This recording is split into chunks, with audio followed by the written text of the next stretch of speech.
특세 기간에 그 어느 부부가 이렇게 산책을 하면서 이렇게 지나가시더라고요. 그러더니 저희 교회 옆에 그 본당 옆에 꽃이 심겨져 있잖아요. 그 꽃을 이렇게 보더니 이쁘다 그러면서 꽃을 자세히 보고 이렇게 사진을 이렇게 찍고 이렇게 가셨거든요. 그 장면을 보고 그 생각났던 시가 있습니다. 시인 나태주님의 풀꽃이라는 유명한 시가 있거든요. 우리 한번 같이 읽어볼까요? 자세히 보아야 예쁘다. 오래 보아야 사랑스럽다. 너도 그렇다. 그 나태주 시인과의 그 인터뷰를 보니까 이 시의 배경에 대한 이야기가 나옵니다. 이 시는 시인이 초등학교 교장으로 있을 때 아이들과의 관계 속에서 생긴 시라고 합니다. 그 풀꽃 그림 그리기라고 하는 수업을 진행하는데 아이들이 막 제멋대로 그리니까 이 풀꽃도 자세히 보면 예쁘고 오래 보면 사랑스러워 잔소리 하듯이 그렇게 하면서 얘들아 너희들도 그래 이 말을 그대로 시로 옮겨온 거란 거예요. 사실 뭐 화려하고 이쁜 꽃이 되게 많잖아요. 근데 우리가 이게 들에 핀 꽃을 보면 그 꽃을 또 가서 가까이 자세히 보고 오래 들여다보면 그 꽃도 예쁜 거 아니겠습니까? 그 인상적인 화가 중에 그 반고흐의 나무 줄기와 뿌리라고 하는 작품이 있거든요. 이 학자마다 의견 차이가 있는데 제 그림을 좀 띄워주실래요? 예. 이 그림을 보게 되면 이 고흐의 작품 중에 가장 마지막 작품으로 알려져 있습니다. 이 작품을 보면 어디가 나무 줄기고 어디가 뿌리인지 잘 구분이 안 돼요. 보통 우리가 나무나 꽃을 그리면 뭐 꽃이나 잎이나 그런 부분을 그리잖아요.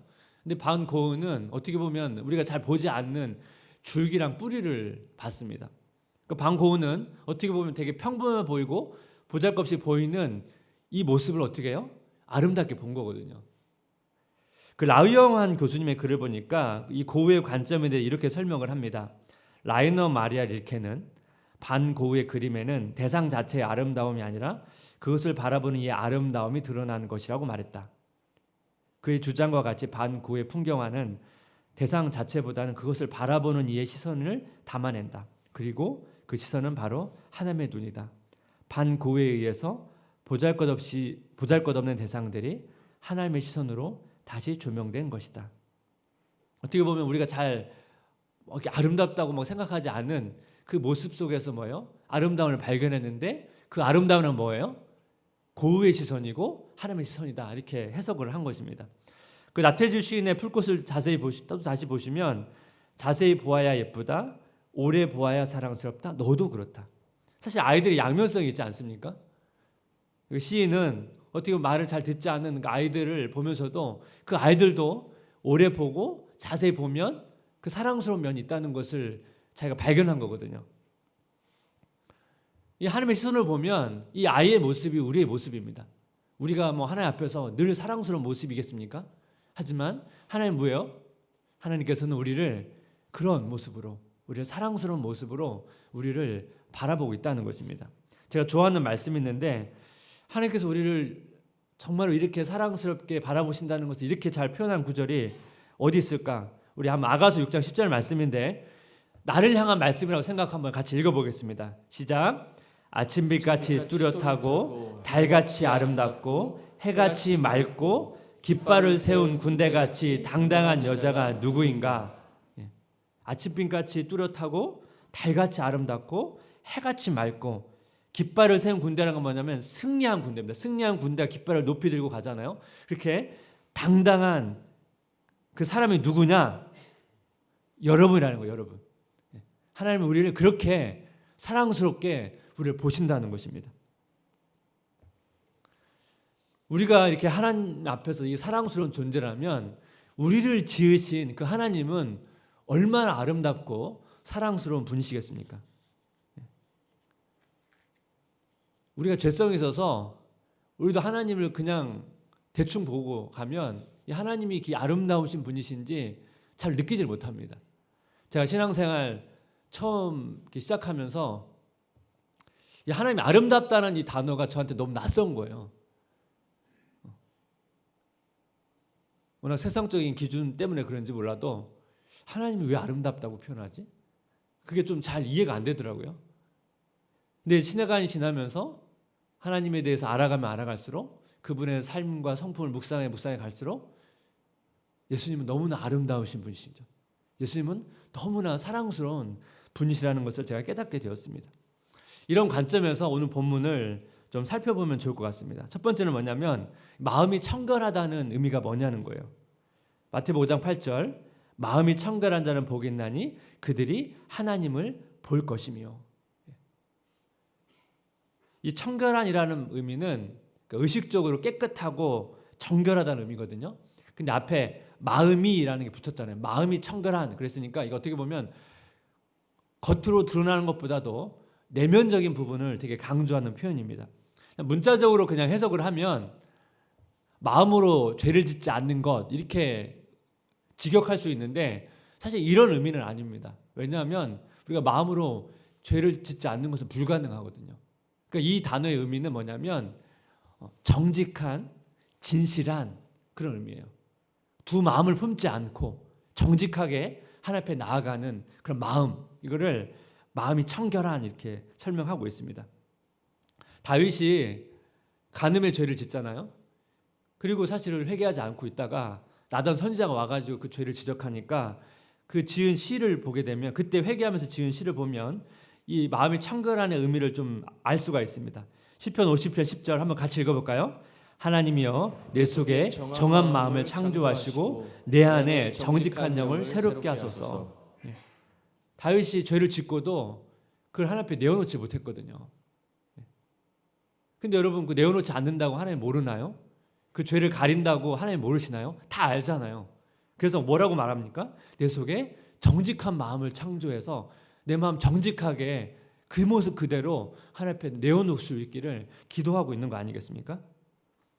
시편 24편 3절 4절 말씀도 보면 여호와의 산에 오를 자 누구며 그의 거룩한 곳에 설 자가 누구인가? 곧 손이 깨끗하며 마음이 청결하며 뜻을 허탄한 데 두지 아니하며 거짓 맹세하지 아니하는 자도다. 3절 보니까 여호와의 산에 오를 자, 여호와의 산이 어디입니까? 성전이 있는 그곳에 설 자, 쉽게 말하면 제사를 드릴 자격이 있는 자가 누구냐? 그 당시에는 이제 제사를 드리러 가야 되잖아요. 자격 조건이 있다는 거예요. 4절 보니까 손이 깨끗하며 마음이 청결하며, 아무리 겉으로 재물이 흠이 없는 것을 가져온다 할지라도 마음이 깨끗해야 된다는 거예요. 외적인 자격 조건이 잘 갖추었다 할지라도 마음이 정직하지 않고 진실하지 않으면 안 된다는 거예요. 오늘 마음이 청결한 자는 복이 있나니가 바로 이런 의미입니다. 그렇다면 이 하나님을 본다는 의미는 뭐냐? 그들이 하나님을 볼 것이며, 하나님을 본다는 의미는 뭐냐? 이 문자 그대로는 직접 보는 거거든요. 하나님을 직접 보는 건데 우리가 직접 하나님을 볼 수가 없거든요. 그러니까 이 의미는 하나님의 임재, 또 하나님의 임재 때문에 나타나는 그 결과를 본다는 겁니다. 원래 이 단어가, 본다는 단어가 경험하다라는 단어도 의미를 가지고 있거든요. 그러니까 이 단어는 하나님을 본다는 것은 하나님을 경험한다는 거예요. 우리가 언제 하나님을 경험합니까? 하나님께서 우리에게, 하나님 자체는 보지를 못한다 할지라도 하나님의 임재하시는 그 결과로 인한 그 하나님의 은혜나 또 말씀 속에 담겨진 그 하나님의 성품과 하나님의 행하신 일들을 보면서 그 속에 나타나는 그 하나님의 영광스러움을 보는 거죠. 이것이 바로 이제 하나님을 본다는 의미입니다. 그래서 예를 들면 출애굽기 40장 34절 35절인데 여기도 한번 같이 한번 읽어보겠습니다. 구름이 회막에 덮이고 여호와의 영광이 성막에 충만하며 모세가 회막에 들어갈 수 없었으니 이는 구름이 회막 위에 덮이고 여호와의 영광이 성막에 충만함이었으며. 구약에서는 하나님의 이름을 직접 볼 수 없습니다. 하나님을 직접 보면 죽습니다. 그러니까 오늘 말씀을 보니까 그 회막에 구름이라는 건 하나님의 임재의 상징이거든요. 그리고 여호와의 영광이 성막에 충만하니까 그걸 본 거죠, 모세가. 하나님의 임재의 결과들을 본 거죠. 또 우리는 말씀을 통해서 이 하나님의 영광을 볼 수가 있는데, 이거를 가장 잘 설명한 분이 이제 존 오웬이라는 분인데, 그리스도의 영광이라는 책에 이렇게 설명되어 있습니다. 제가 천천히 읽어드릴게요. 그리스도를 통해 빛나는 하나님의 영원한 영광이 때로 말씀과 성령을 통해 그들의 마음속에 밀려들면서 형연 못할 기쁨으로 영혼의 감동과 만족을 준다. 사실 이런 즐거움은 드물고 대개 지속 기간도 짧다. 그러나 우리가 이런 은혜의 순간을 더 자주 누리지 못하고 영광의 여명이 우리 영혼에 더 비치지 않는 이유는 우리 자신이 게으르고 우매하기 때문이라는 거예요. 우리가 말씀과 성령을 통해서 형연하지 못할 그런 기쁨과 은혜를 맛볼 때가 있거든요. 이것이 계속적으로 되면 좋겠는데 그렇지가 않다는 거죠. 근데 그런 이유가 뭐냐면 우리가 그만큼 이것에 대해서 갈급하거나 갈망하거나 그러지 않는다는 것입니다. 그래서 전기를 쭉 이렇게 읽어보면 이런 은혜들을 이렇게 경험한 것들이 이렇게 나옵니다. 이것을 자주 경험한 분들도 있고 간혹 경험한 분들도 있는데 이런 것들이 실제 우리 삶 가운데 있는 것이죠. 여러분 인생 가운데도 아마 이런 은혜가 쭉 돌아봤을 때 강력하게 어떤 말씀이 여러분을 터치하고 그런 일들이 한두 번쯤 있지 않을까 생각합니다. 그런 것들이 뭐예요? 간혹 경험되는 게 아니고 좀 더 자주 그렇게 경험되기를 우리가 소망하는 거죠. 제가 그래서 주일날 말씀드렸던 이런 개인적으로 이것이 우리에게 올 수가 있거든요. 부흥이 그렇습니다. 부흥 보통 교회적인 거고 개인적으로도 그런 하나님의 깊은 터치가 있을 수 있는 거죠. 개인적으로 말씀을 큐티하면서 그냥 은혜를 받는 것도 있지만 여기서 말하고 있는 것은 훨씬 더 깊은 의미의 터치를 말하는 것입니다. 우리 교회 성도님들이 매일매일 하나님이 주시는 은혜를 누릴 뿐만 아니라 이렇게 깊이 있는 하나님의 터치를 정말 맛봐서 형언할 수 없는 그 기쁨과 이 과정을 통해서 그 예수님의 그 아름다우심과 그 사랑스러우심을 더 충만히 누려가기를 주님의 이름으로 기도하고 축복합니다. 그렇게 될 때 어떻게 해요? 나중에 진짜 예수님을 직접 보게 될 날이 있잖아요.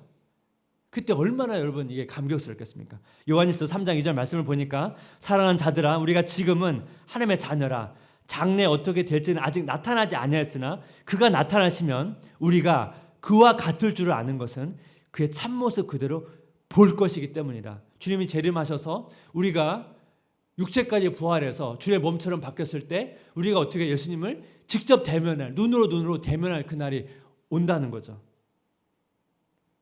오늘 말씀을 보면 마음이 청결한 자는 복이 있나니 그들이 하나님을 볼 것이며 할 때 이게 미래형이거든요. 미래형이에요.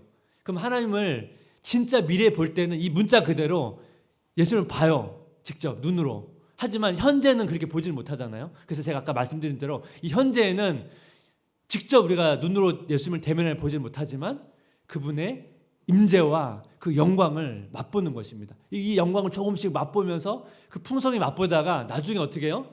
직접 그분을 대면해 보는 것입니다. 이게 오늘 본문에서 말하고 있는 핵심이에요. 그래서 우리가 그것을 이 말씀을 통해서 꿈꾸고 소망하며 기도하는 것입니다. 저는 이 팔복 중에 예전에 이 팔복이 저한테 가장 간절한 기도 제목이었어요. 사실 그때는 이게 무슨 의미인지도 모르고 이 구절이 저한테 계속 마음에 와닿더라고요. 그래서 이 팔복 요 내용을 가지고 많이 기도했습니다. 하나님을 보고 싶다고. 무슨 의미도 모르면서 그때는 하나님 정말 보고 싶다고 그렇게 기도를 했습니다.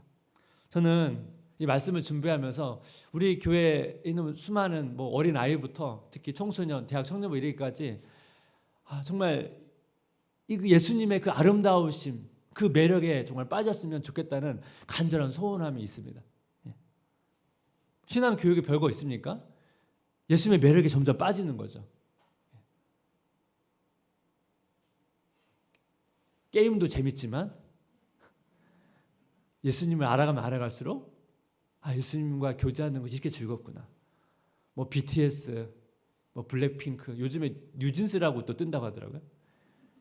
그들도 좋아하지만 예수님을 알면 알수록 예수님이 정말 매력이구나. 그거를 정말 알기를 소원하는 것입니다. 저도 어렸을 때 좋아하는 가수를 공테이프에 녹음해서 들었거든요.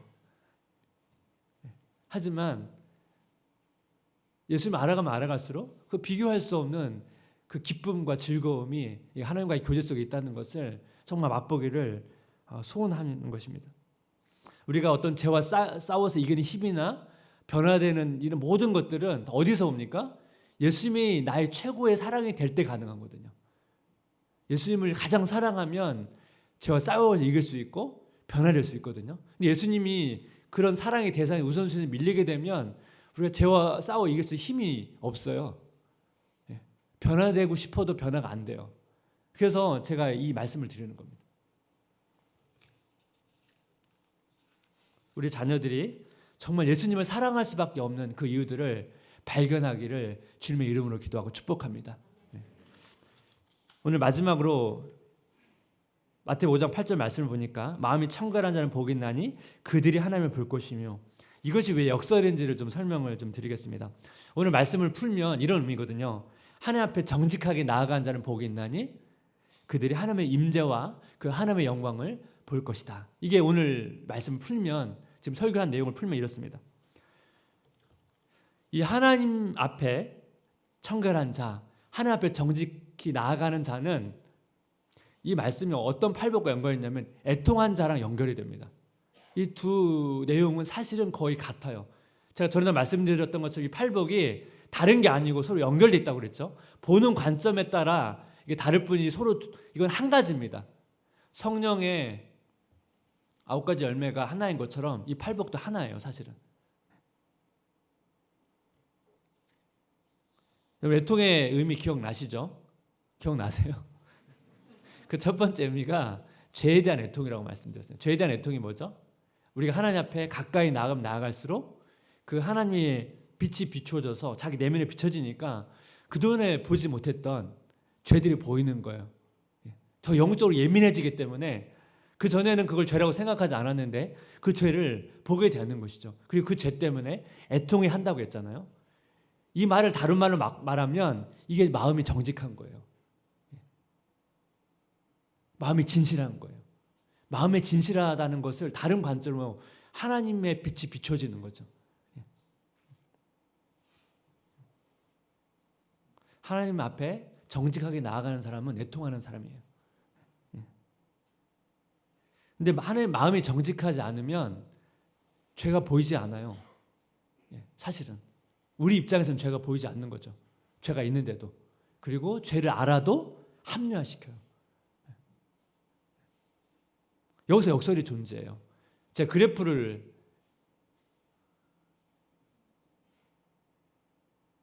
좀 보여주실래요? 이 역설이 이제 잘 보세요. 마음이 정직하면, 하나님 앞에 정직하면 나가면 죄를 많이 보게 되잖아요. 그럼 어떻게 돼요? 시간이 지나면 지날수록 우리 마음이 어떻게 해요? 애통해요. 갈수록 더 깊은 애통이 있어요. 그와 똑같이 뭐예요? 더 깊은 위로를 경험해요. 마음이 정직하면 정직할수록, 보세요. 마음이 정직하면 정직할수록 더 많은 죄를 보잖아요. 그러면 이 하나님 앞에 나아가는 게 되게 부끄러워요. 하지만 우리가 뭐예요? 예수님의 은혜를 붙들고 나아가잖아요. 담대히 나아가잖아요. 그러면 그럴수록 하나님 뭐예요? 자신을 더 많이 보여주세요. 자신의 임재를 더 많이 보여주시고 자신의 영광을 더 많이 드러내주세요. 오히려 나는 너무 하나님께 부끄러워서 피하고 싶고 고개를 들 수조차 없는데, 하나님은 그런 사람에게 뭐예요? 자신의 은혜를 더 많이 보여주시고 자신의 임재를 더 많이 보여주시고 하나님의 영광을 더 많이 보여주세요. 역설이에요.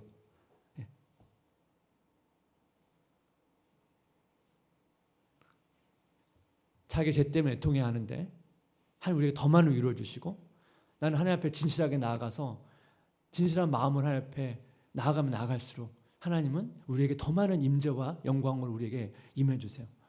이 역설이죠.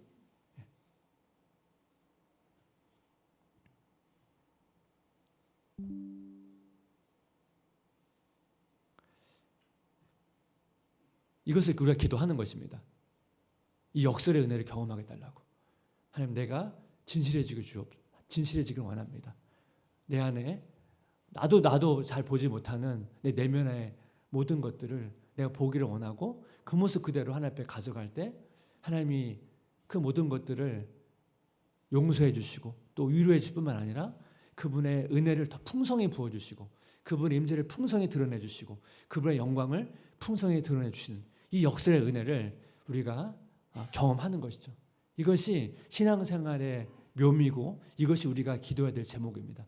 이 역설의 은혜를 구하시면서 이 역설의 은혜를 맛보시는 성도님 되시기를 주님의 이름으로 기도하고 축복합니다.